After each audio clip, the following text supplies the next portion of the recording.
अचानक से उसकी गाड़ी से एक लड़की का एक्सीडेंट हो गया, जिस वजह से उसे बहुत जल्दीबाजी में ब्रेक लगाना पड़ा था और हाथ में लिया हुआ मोबाइल नीचे गिरा था। वह जो हेलो ब्लूटूथ कान से लगाए आशा से बात कर रहा था, एकदम से चौंका था।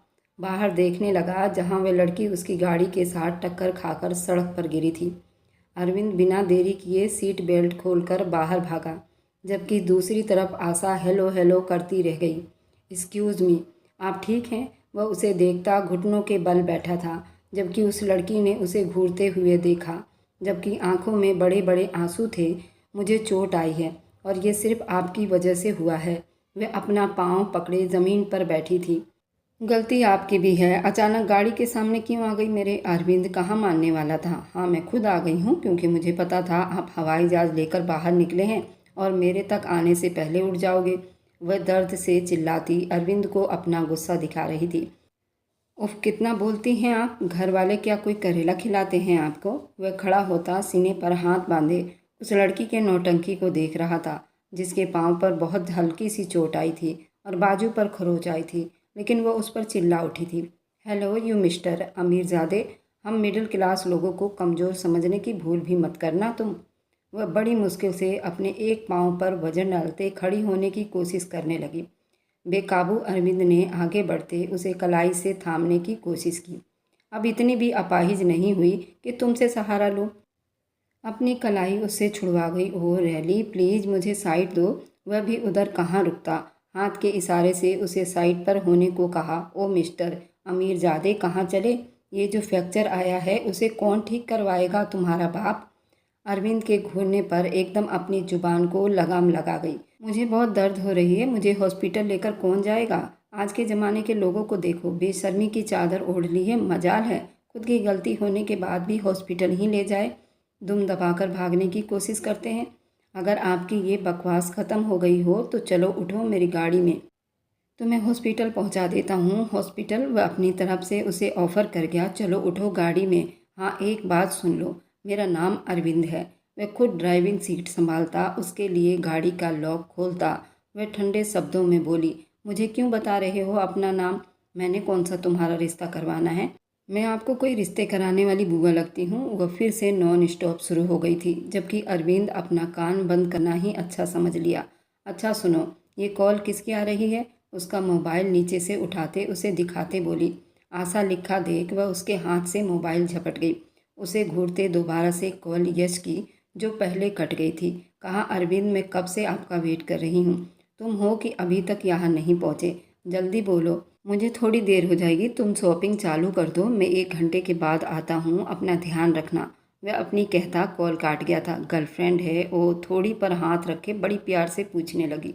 तुमसे मतलब? अपने काम से काम रखो। वह अब की बार आप छोड़कर सीधा तुम पर उतर आया था। सीधा कहो ना, मुंह नहीं लगा रही। वैसे एक बात तो बताओ, कितनी गर्लफ्रेंड है तुम्हारी? भगवान की कृपा है, अभी एक भी नहीं। वह गंभीरता से बोला, अभी इस चीज़ की ज़रूरत नहीं है। अरविंद चलो यकीन कर लेती हूँ, वैसे तुम अमीर ज़्यादा लोगों के भी मज़े अलग ही हैं। एक घर में रखो, 3 बार रखो, कोई पूछने वाला नहीं। वह भी मुंह बनाती उससे बोल पड़ी थी। वाह, बहुत अच्छी सोच है आपकी अमीरों के लिए। वह गुस्से वाले अंदाज में बोला था। आपकी और मेरी सोच कितनी मिलती जुलती है। लो आ गया हॉस्पिटल, अब उतरो। हॉस्पिटल के बाहर गाड़ी रोकता गंभीरता से बोला, ऐसे कैसे उतर जाऊं? मेरी पूरी मरहम पट्टी करवाओगे, जो भी खर्च आएगा वो तुम दोगे और मुझे घर भी छोड़ कर आओगे। ऐसे नहीं छोड़ूंगी। वह अपनी बोलती चली गई। अरविंद का अब थोड़ा थोड़ा पारा हाई होने लगा था। गुस्से में बोला, अपनी शादी का भी खर्चा बता दो, वह भी उठा लूँगा। वह दांत पीसते बोला, उसकी फ़िक्र मत करो, वो मेरे पापा कर लेंगे, तुम बस बारात ले आना। वह भी जल्दीबाजी में उस लड़की के मुंह से फिसलता उसने अपनी जुबान दांतों तले दबा गई। कैसी फालतू बकवास कर रही हो? अरविंद एक पल को तो गुस्से में हैरान हुआ था। ज़्यादा सोचो मत, सिर्फ डायलॉग मारा था। उतरो गाड़ी से, मुझे अंदर ले चलो, अब तो मुझसे चला भी नहीं जा रहा, मेरा पाँव सूज गया है। वो फिर से उसको बुरा भला सुनाने लगी। ये सब तुम्हारी वजह से हुआ है। मजबूरन दिल पर पत्थर रखकर वह दूसरी तरफ से उतरा। गाड़ी का दरवाज़ा खोलता उसके तरफ हथेली बढ़ा गया। एक पल को नंदिनी उसे देखती चली गई। अगले पल उसका हाथ झटकते वह खुद अपने सहारे बाहर निकलती खड़ी हुई तो वह लड़खड़ाकर गिरने लगी। उसी पल अरविंद ने उसकी कमर में हाथ डाले, फिर से उसे थाम लिया। Are you okay? पूछते हुए अगले ही पल हाथ भी हटा लिया। हाँ, बहुत खुश हूँ अपने पाँव तुड़वा कर। वह दांत कपकपाते अस्पताल के अंदर दाखिल हुई। डॉक्टर ने उसके पाँव का चेकअप करते उसे बैंडेज लगा दी। इन्हें इंजेक्शन भी लगवाना होगा, आप अपनी वाइफ को वहाँ नर्स के पास ले जाओ। डॉक्टर साहब, एक मिनट, ये मेरी वाइफ नहीं है। वह एकदम हैरान हुई। सॉरी, आप इन्हें वहाँ ले जाइए। उसने नंदिनी को सहारा दिया क्योंकि उससे चलना मुहाल हो रहा था। आप मुझे यहाँ क्यों लाए हो?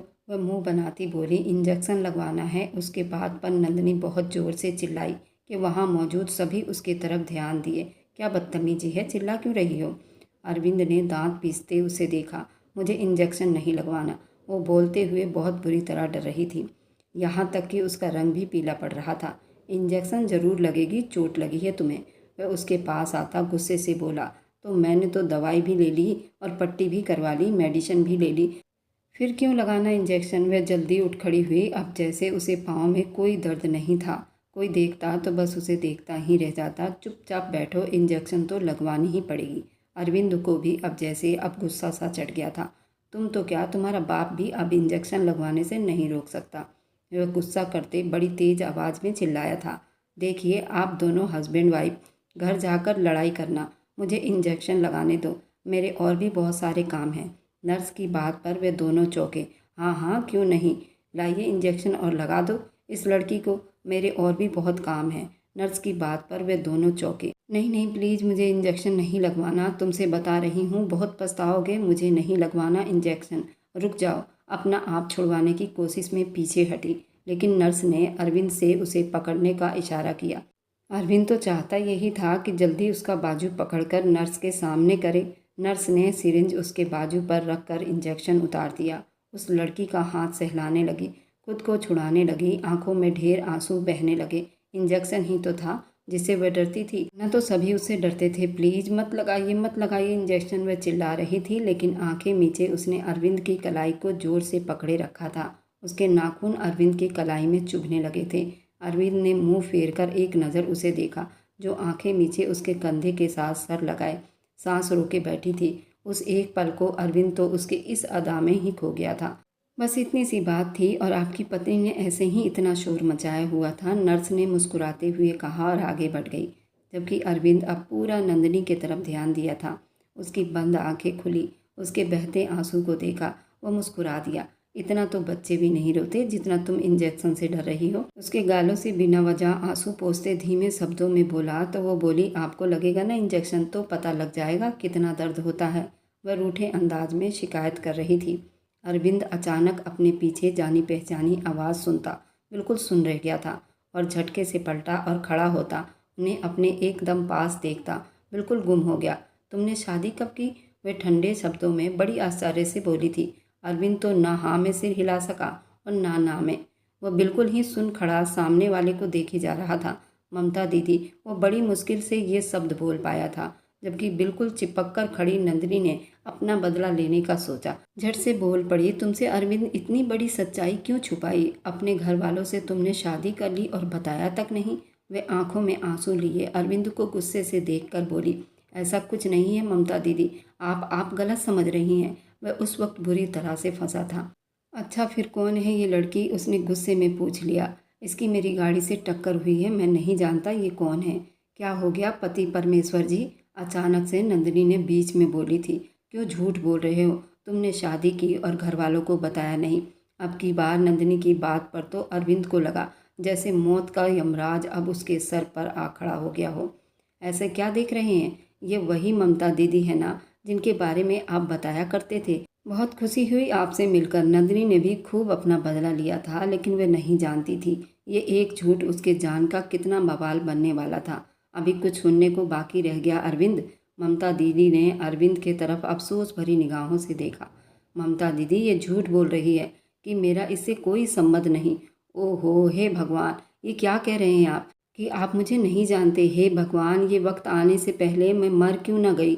नंदिनी ने बहुत ही शानदार एक्टिंग की थी और मगरमच्छ के आंसू बहाए थे। अपनी बकवास बंद करो पागल लड़की। आप मुझे पागल कह रहे हैं? जिस लड़की ने आपके लिए अपना घर बार सब कुछ छोड़ दिया, माँ बाप छोड़े, उसको अपने घर वालों के सामने पागल कह रहे हैं? हाँ, हूँ मैं पागल। और ये जो बच्चा अब इस दुनिया में अभी तक आया ही नहीं, क्या वह भी तुम्हारा नहीं है? वह अपने पेट पर हाथ रख के हिचकियाँ लेते बोली। बच्चा अरविंद को लगा पूरे अस्पताल की छत उस पर आकर गिरी हो और दूसरी तरफ ममता दीदी अफसोस में सर हिलाती वहाँ से बाहर निकलती चली गई। दीदी दीदी, ममता दीदी, यार सुनिए। वह आवाज़ देता उनके पीछे लपका था। शायद ममता दीदी यहाँ अस्पताल में अपना रूटीन चेकअप करवाने आई थी। उनको शुगर की समस्या थी, वह बराबर शुगर की दवाई खाती थी और चेकअप कराने आई थी। और आज हॉस्पिटल में उन्होंने ये सब कुछ देख लिया था, सुन लिया था, जबकि नंदिनी अपने कारनामों पर बहुत खुश हो रही थी। आखिरकार उसने इंजेक्शन लगवाने का बदला भी तो लेना था। ये आया बड़ा मुझे इंजेक्शन लगवाने वाला। अब कभी किसी को इंजेक्शन लगवाने के बारे में 100 बार सोचेगा। नंदिनी बहुत खुशी से बाहर निकली थी। उसे लगा अरविंद जा चुका होगा, लेकिन वह वहाँ खड़ा किसी लड़की को जाता देख रहा था। सर पर हाथ रखे वह गाड़ी के पास गया तो ममता गाड़ी में बैठकर धूल उड़ाती जा चुकी थी। ये अमीर ज़्यादा तो यहीं ढेर हो गया। नंदिनी भागकर वह खुद से कहती, अपने सर पर दुपट्टा अच्छे से लेती पलटी ही थी। स्टॉप, वहीं रुक जाओ, मुझसे बुरा कोई नहीं होगा। वह ऊंची आवाज़ में दहाड़ा था कि एक पल को नंदिनी की कदम बिल्कुल वहीं रुके थे, लेकिन उसे इतने गुस्से में देखकर नंदिनी का सांस गले में ही अटक गया। वह गहरी सांस भरकर उसे देखने लगी, जो तेज तेज कदमों से उसके तरफ बढ़ रहा था। नंदिनी को लगा उसका आखिरी वक्त आ गया है। हे भगवान, मुझे इस जालिम आदमी से बचा ले। मौत का यमराज ही लग रहा है ये मुझे। अंधाधुन भागी थी कि वो भागते हुए सड़क के बीचों बीच पहुंच गई। सामने से आते बड़े से ट्रक को देखती नंदिनी का सांस गले में ही अटक गया था। उसके कदम बिल्कुल वहीं रुके थे। वह अपनी जगह से हिल भी ना पाई थी। अपना चेहरा छुपाए आंखें मीच गई कि उसी पल किसी ने उसको थामे जोर से अपनी तरफ खींचा। वह बुरी तरह से लड़खड़ाते सामने उसके सीने में जा छुपी थी। यूं लगा उस पल वह वक्त थम सा गया हो, पूरी दुनिया के रिश्ते अपनी जगह रुक गई हो। आंखें मीचे वह गहरी सांस भरती सामने वाले के सीने में सर रखे हुए थी। धीरे से सर उठाकर उसको देखा तो दिल की धड़कनें धक से रह गया। सामने ही अरविंद खड़ा उसे गुस्से और फिक्र की मिली जुली असर में देख रहा था, जबकि नंदिनी का वह हाल था आसमान से गिरा खजूर पर अटका। वह एकदम पीछे हटी। तुम पागल हो, जानती हो अभी तुम्हारा इतना बड़ा एक्सीडेंट हो जाता। तो वह उसकी फिक्र कर रहा था। नंदिनी उसे यूं घूर कर देखे जा रही थी। अब ऐसे क्यों देख रही हो? क्या खा जाओगी मुझे? मैंने कोई अजीब बात कह दी है? चलो मेरे साथ। वह उसे लिए अपनी गाड़ी की तरफ बढ़ा। छोड़िए मुझे, कहाँ लेकर जा रहे हैं? अपनी कलाई उसके हाथ से छुड़ाने की कोशिश कर रही थी। हम दोनों अपने घर जा रहे हैं। तुम तो मेरी पत्नी हो ना, अब तुम मेरे साथ मेरे घर चलोगी। वह उसे दांत पीसते बोला, अब पागल हो गए हैं, मुझे अपने घर जाना है। वो बुरी तरह से घबराई थी। रास्ते चलते उसने अपने लिए बहुत बड़ी मुसीबत ले ली थी। अब तो मैं तुम्हें घर बताऊंगा, डोंट वरी। तुमने जो कुछ मेरे लिए पहली मुलाकात में बखेड़ा खड़ा कर दिया है ना, उसे भी तो निभाना है। वह उसको कलाई से थामे गाड़ी में बिठा गया। वह रोती रह गई। गाड़ी का दरवाज़ा खोलना चाहा, लेकिन वह लॉक था। प्लीज़ मुझे जाने दो, मेरे पापा मेरा इंतज़ार कर रहे होंगे। घर ना पहुंची तो उनको हार्ट अटैक भी आ जाएगा। उनका दिल काम नहीं करेगा, सांस रुक जाएगा। सांस रुकी तो मेरा क्या होगा? तुम तो एक अमीर आदमी हो, तुम्हारा क्या है? मेरा उनके अलावा कोई नहीं, डोंट वरी मेरी स्वीट हार्ट। वह भी उसी के अंदाज में बोल रहा था, जबकि नंदिनी का दिल जोरों से धड़क रहा था। गाड़ी स्टार्ट होने पर अब गाड़ी सड़क पर दौड़ रही थी। इसी तरह नंदिनी का दिल भी धड़क कर चल रहा था। नंदिनी ने मुंह फेरते हुए अरविंद की तरफ देखा, जिनकी नज़रें विंडो स्क्रीन पर जमी हुई थी और मजबूत हाथों की मसल्स बाहर को उभरी हुई थी, जिनकी पकड़ स्टीयरिंग पर जमी हुई थी, जैसे वह आदमी अपने गुस्से को कंट्रोल करने की कोशिश कर रहा था। प्लीज़ गाड़ी रोको, मुझे तुम्हारे साथ कहीं नहीं जाना। मेरे पापा मेरा बेसब्री से इंतज़ार कर रहे होंगे। वह बूढ़े हो गए हैं, मैं और मेरे पापा के अलावा कोई नहीं है। तुम यहीं गाड़ी रोक दो, मैं तुम्हारे साथ कहीं नहीं जाऊंगी। सुना तुमने? वह बार बार धमकी देने वाले अंदाज में बोली, जबकि अरविंद ने उसकी बात अनसुनी कर दी। गाड़ी एक झटके से हवेली के अंदर दाखिल हुई। उस पल नंदिनी को लगा उसके पूरे जिस्म से आत्मा निकल गई हो। वे एक अनजान आदमी के साथ उसकी हवेली पहुंच गई थी। वह भी इतनी बड़ी हवेली जिसे देखकर नंदिनी के रोंगटे खड़े हो गए थे। मैं अंदर नहीं जाऊंगी, मैं तुम्हारे साथ कहीं नहीं जाऊंगी, मुझे पापा के पास जाना है। वह अब बच्चों की तरह रोती डरने लगी थी। वह तो एक छोटा सा मजाक कर रही थी, लेकिन यह आदमी उसके मजाक को कैसे सच में बदलने वाला था, ऐसा तो उसने सपने में भी नहीं सोचा था। डार्लिंग, अंदर चलते हैं, वहीं चलकर बात करते हैं। जो तुमने रायता फैलाया है ना मेरी दीदी के सामने, अब उसको समेटोगी भी, समझी तुम? चलो मेरे साथ। उसने गाड़ी का दरवाज़ा खोलते हुए दूसरी तरफ आते नंदिनी को गाड़ी से बाहर निकाला। देखो देखो, तुम जो कहोगे मैं वही करूँगी, लेकिन प्लीज़ मुझे जाने दो। जो भी तुम्हारे पैसे लगे हैं ना हॉस्पिटल में, वह भी देने को तैयार हूँ, लेकिन प्लीज़ मुझे कुछ मत करो। वह अब रोनी सी शक्ल बनाकर रोई जा रही थी। सिर्फ अंदर जाकर सच बताना है, समझी तुम? उसके बाद तुम जा सकती हो। अरविंद ने उसकी बात काटते हुए अपनी बात गुस्से से कही थी। 1 मिनट। वह उसको कलाई से थामे अंदर ले जा रहा था। नंदिनी ने अपने कदम फिर से रोक दिए। अगर मैं अंदर जाकर सब कुछ सच बताऊंगी तो कोई मुझे कुछ कहेगा तो नहीं? मतलब कोई मारेगा तो नहीं ना? वह फिर से डरते हुए बोली, तुमने सच कहना है, उसके बाद जो होगा वो बाद में देखेंगे। मेरी ज़िंदगी में पहली मुलाकात में ही तुमने उलट पुलट कर रख दिया है और तुम्हें लगता है मैं तुम्हें जाने दूंगा? बिल्कुल नहीं। कमरा साइड में है। उसका हाथ थामे अंदर को बढ़ा। उसी पल नंदिनी को एक जोरदार चक्कर आया। वह वहीं गिरते गिरते बेहोश हो गई। अरे लड़की, उठो उठो, आंखें खोलो। अरविंद के लिए एक नई मुसीबत खड़ी हो गई थी। अब वह ना अंदर जाने की कंडीशन में रहा और ना बाहर जाने की। अरे किधर फंस गया हूँ? उसे महसूस हुआ कि शायद अंदर से कोई बाहर आ रहा है। वह जल्दी नंदिनी को अपनी बाहों में उठाता नौकरों के क्वार्टर की तरफ बढ़ा और वहाँ एक खाली रूम में उसे लिटा दिया, जहाँ फिलहाल कोई भी नहीं था। वह उसे एक नॉर्मल बेड पर लिटाया था। पीछे जाता इसे होश में लाना होगा, वरना मेरे लिए और ज़्यादा मुश्किल खड़ी हो जाएगी। वह यही सोचता कमरे से बाहर निकला कि उसी पल नंदिनी ने अपनी आंखें खोली। इधर मिस्टर सुखदेव कब से दरवाजे पर खड़े थे और अपनी बेटी का इंतजार कर रहे थे। वह भी जो उनके जीने की वजह थी, उनकी पूरी दुनिया थी, जो उनकी सगी बेटी तो नहीं थी, लेकिन फिर भी उन्हें सगी बेटी से भी बढ़कर प्यारी थी। नंदिनी जो उस टाइम कॉलेज में पढ़ती थी, फर्स्ट ईयर की स्टूडेंट थी, हमेशा वक्त पर पहुंच जाया करती थी। आज पापा को बताकर गई थी कि वापस लेट आएगी। उसे मार्केट से कुछ किताबें लानी थी। अब तो शाम होने वाली थी। उन्होंने नंदिनी के नंबर पर कॉल की जो बंद जा रहा था। अब वह ज़रूर बहुत परेशान रहे होंगे। जबकि दूसरी तरफ अरविंद हाउस में तूफान मचा हुआ था। अरविंद के खुफिया शादी की खबर पूरे हवेली में फैल गई थी और ममता दीदी गुस्से में थी। उनके लिए अरविंद उनके बेटे जैसा था। माँ बाप तो सर पर नहीं थे, लेकिन वह अपनी दीदी के साथ ही रहता था। उनके साथ उसके पापा के दोस्त की फैमिली भी उसी के हवेली में उनके साथ ही रहते थे। उनकी बेटी आशा थी, जबकि आशा और अरविंद की उम्र में 10 साल का फ़र्क था। इधर ममता की उम्र भी 30 साल की थी और बहुत खूबसूरत और कंवारी औरत थी, जिन्होंने अरविंद के लिए शादी तक नहीं की थी। और आज वह बहुत परेशान हुई थी जब उन्हें ये पता लगा था कि उनके बेटे जैसे भाई ने चुप कर शादी कर ली। तब से अभी तक वह गुस्से में थी। उन्हें भी यकीन नहीं आ रहा था कि उनका भाई उनसे छुप कर ये काम करेगा, जबकि वह तो उसकी खुशियाँ ही चाहती थी।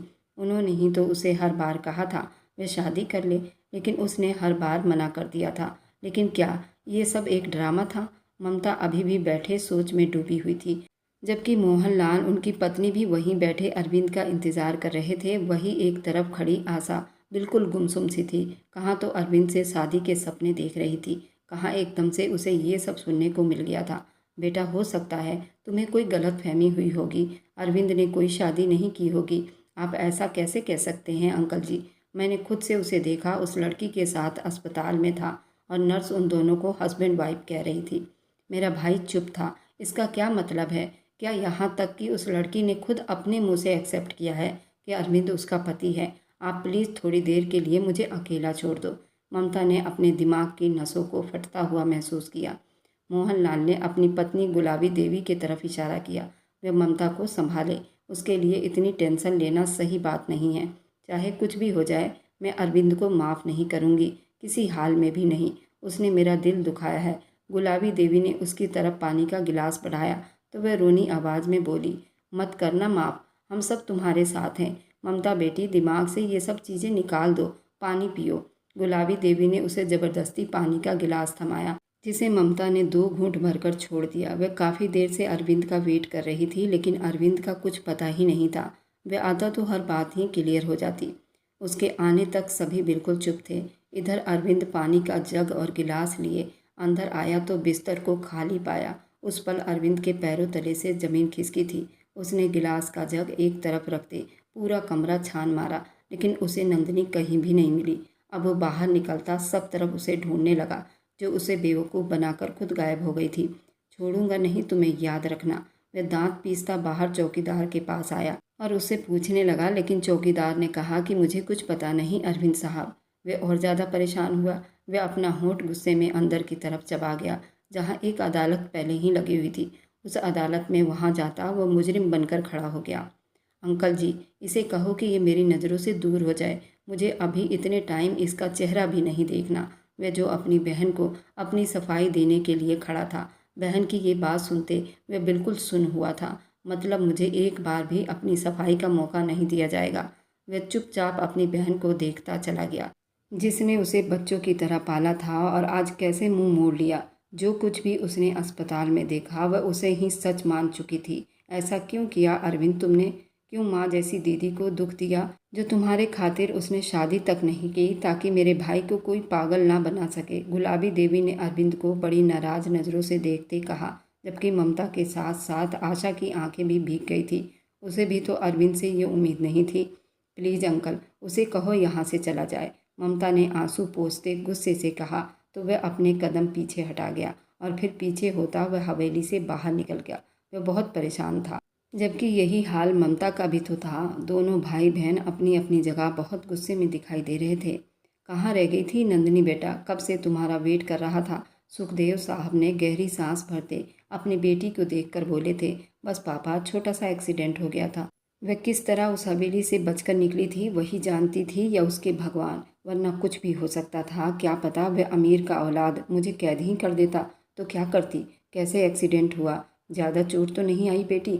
सुखदेव ये सब देखकर बहुत परेशान हुए थे। जी पापा, मैं ठीक हूँ। अभी ये देखिए, पट्टी भी तो करवा ली है और इंजेक्शन भी लगवा लिया है। जिसकी गाड़ी से टकराई थी, भगवान भला करे उस आदमी का, वरना इस ज़माने में कहाँ कोई किसी की मदद करता है। बस एक्सीडेंट करके भाग जाते हैं। कोई बहुत ही अच्छा और शरीफ इंसान लग रहा था। उस आदमी को बहुत सारी दुआएं दे रहा था और नंदिनी ख्यालों ख्यालों में ही सोच रही थी, उस आदमी का तो इस वक्त बहुत बुरा हाल हो रहा होगा। मैं उसके सामने होती तो मेरा गला ही दबा देता। नंदिनी बेकाबू कांप कर रह गई थी। वह सारी रात सड़कों पर खाक छानता रहा। रात के 2 बजे घर आया और सीधा अपने कमरे की तरफ बढ़ गया। उस एक लड़की ने उसकी ज़िंदगी को बुरी तरह तहस नहस कर दिया था और गायब ऐसे हो गई जैसे गधे के सर से सींग। लेकिन वह भी दिल में पक्का इरादा कर चुका था, जब भी वह लड़की दिखाई देगी वह उसे छोड़ेगा नहीं, बदला लेकर ही रहेगा। पर उसे ढूंढे कैसे, ये एक सवाल था। पर यह नहीं जानता था कि उस लड़की को ढूंढे कहाँ, क्योंकि सुबह नाश्ते के टेबल पर ममता दीदी ने साफ शब्दों में अरविंद को अपना फैसला सुनाया कि वह अपनी पत्नी को घर लेकर आए और उसे उसकी जगह दे, जिस पर वह बुरी तरह से गुस्सा हुआ था। मैं उसे कैसे ला सकता हूँ दीदी?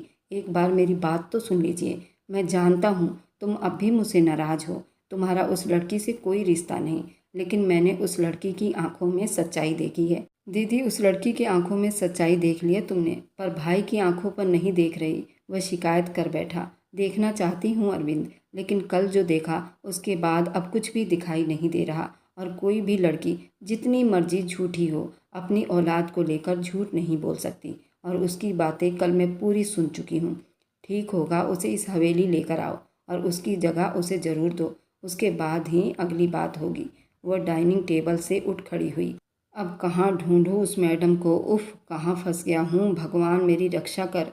गाड़ी लिए निकलने लगा कि अचानक आशा ने उसका रास्ता रोक लिया।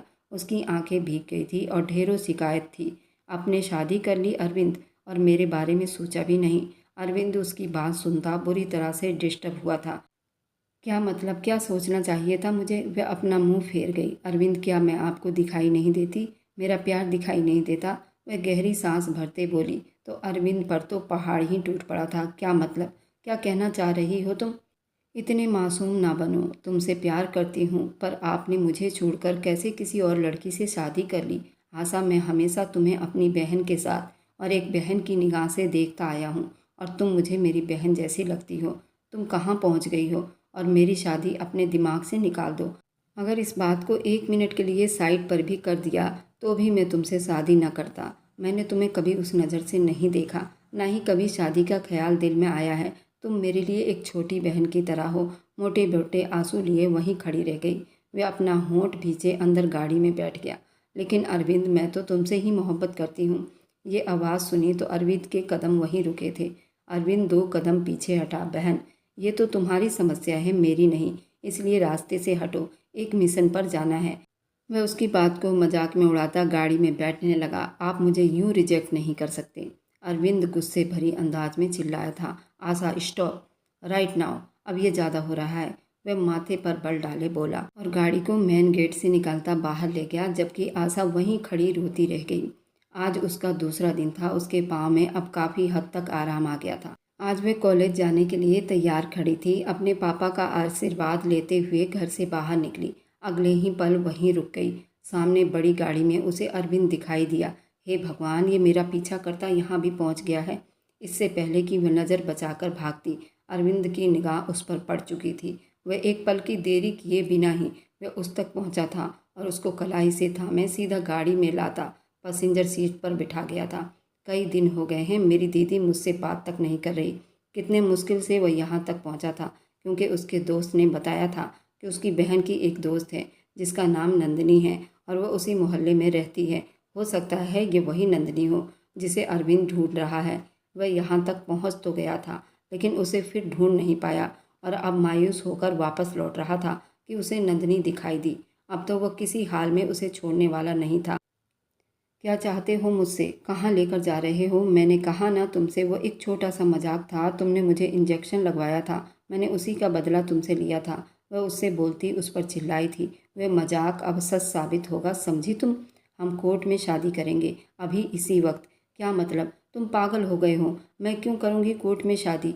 मेरे पापा, उनका क्या होगा? वह बहुत ज़्यादा दुखी होंगे। मैं उन्हें दुखी नहीं देख सकती। और तुम्हारी वजह से मेरे साथ आज जो कुछ भी हो रहा है, दीदी मुझ पर विश्वास नहीं कर रही। बता बता कर थक चुका हूँ। नहीं कि मैंने कोई शादी नहीं की, उन्हें अपने भाई पर विश्वास नहीं, तुम जैसी झूठी लड़की पर विश्वास करके बैठी हैं। और वे चाहती हैं अब तुम्हें हवेली लेकर आऊँ और तुम्हें तुम्हारी जगह दूँ। अब मैं वही करने वाला हूँ। अरविंद ने उसे आराम से समझाया, जबकि आंखों में अभी भी चिंगारी जल रही थी। प्लीज़, आप ऐसा कुछ भी नहीं करेंगे। मैं नहीं करूँगी आपसे कोर्ट में शादी। क्यों करूँ भला? मैं आपको जानती तक नहीं, आप मुझ पर धौंस जमा रहे हैं। वह अपना होंठ अंदर तक दबाती बोली। उसे कभी तुम कह रही थी तो कभी आप। उसे खुद भी समझ नहीं आ रही थी वो क्या बोले जा रही थी। ये सब कल दीदी के सामने बकवास करने से पहले तुम्हें सोचना चाहिए था। अब तो इन सब बातों का कोई मतलब भी नहीं। अब तो तुम्हें मुझसे शादी करनी ही होगी। अरविंद के अंदाज पर नंदिनी की आंखों में आंसू भर आए थे।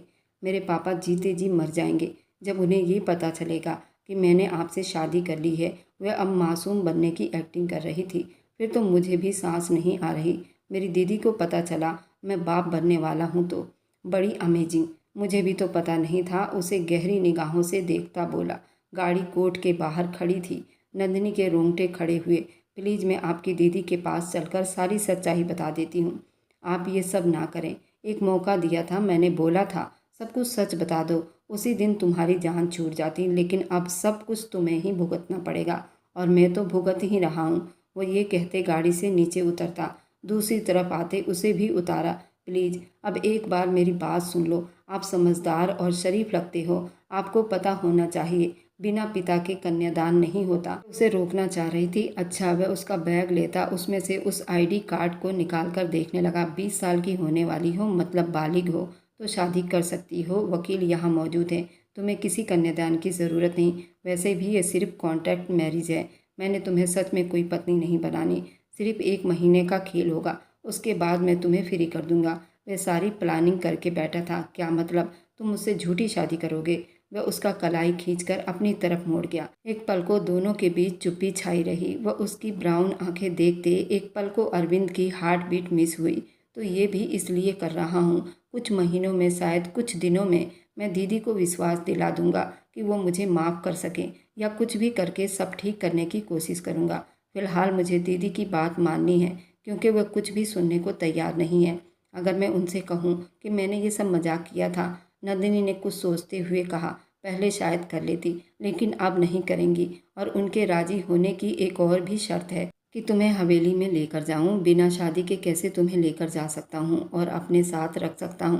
भले पेपर मैरिज हो, लेकिन करना तो होगा ना। इसलिए दिमाग में ज़्यादा फालतू सोच मत पैदा करना। मैं दीदी को मना लूँ, फिर तुम्हें आज़ादी मिल जाएगी। अपना कहता हुआ अपने पहने हुए कोट में अपना हाथ घुसाया था। अगर मैं शादी से मना कर दूँ तो क्या कर लोगे? वह कुछ सोचते हुए बोली। तुम्हारे पापा को इस गलती का भुगतान करना पड़ेगा। वह भी दो टूक अंदाज में बोला। अगर तुमने मेरे पापा की तरफ देखा भी ना तो आंखें निकाल कर गोटियाँ खेल लूँगी, समझे। वह माथे पर बल डाले धीमी आवाज़ में उसे धमकाने लगी। वह तो उसकी अदा पर मर मिटा था। उसे देखकर कहने लगा, अच्छा सुनो, मैं तैयार हूँ प्लीज़ शादी के लिए, लेकिन मेरी एक शर्त है। वह दिल ही दिल में कुछ सोचती बोली, डोंट वरी, तुम्हारे करीब नहीं आऊँगा।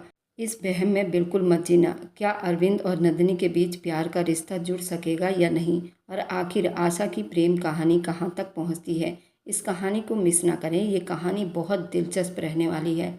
इसका दूसरा भाग आपको इसके पहले भाग के कैप्शन में मिल जाएगा।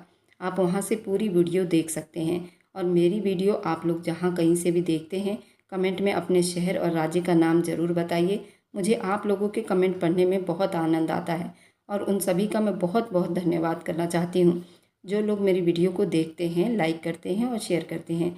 अगर आपको आज की कहानी पसंद आई है तो वीडियो को ज़रूर लाइक कीजिएगा और अपने दोस्तों के साथ शेयर भी कीजिएगा। और हाँ, अगर आपने अभी तक हमारे चैनल को सब्सक्राइब नहीं किया है तो ज़रूर सब्सक्राइब कर लें। मिलते हैं हम अपनी कल की एक और नई दिलचस्प कहानी के साथ। मुझ पर सदा अपना प्यार और स्नेह बनाए रखें। सभी को मेरा प्यार भरा नमस्कार दोस्तों। खुश रहें, स्वस्थ रहें, मस्त रहें।